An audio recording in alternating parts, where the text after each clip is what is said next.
بھارت کی جانب سے مقبوضہ جموں و کشمیر کے دارالحکومت سری نگر میں G20 اجلاس منعقد کرنے کا مقصد دنیا کو مقبوضہ جموں و کشمیر کی حقیقی زمینی صورتحال کے بارے میں گمراہ کرنا ہے۔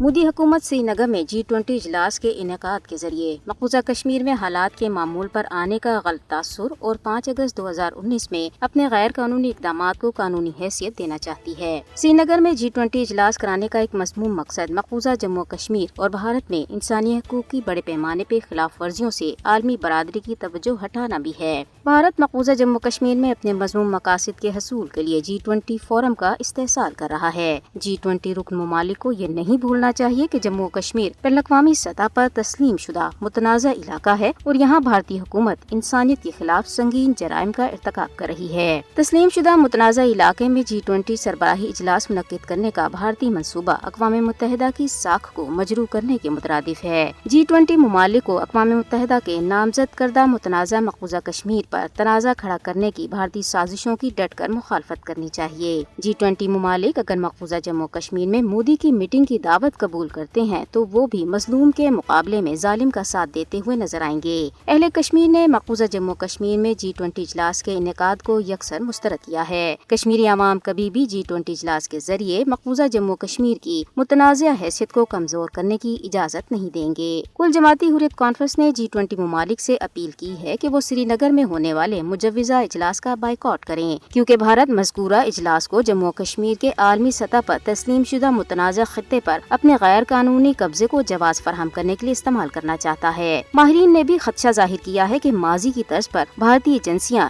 G20 سربراہی اجلاس سے قبل تحریک آزادی کشمیر کو بدنام کرنے کے لیے کوئی جھوٹا آپریشن بھی کر سکتی ہیں۔ پاکستان نے اس سلسلے میں G20 میں شامل رکن ممالک سے رابطہ کر کے اپنے تحفظات سے آگاہ کیا ہے۔ حکومت پاکستان کا موقف ہے کہ چونکہ مقبوضہ جموں و کشمیر متنازع علاقہ ہے لہذا اجلاس یہاں نہیں ہونا چاہیے، جبکہ چینی حکومت بھی اس موقف کی تائید کرتی ہے۔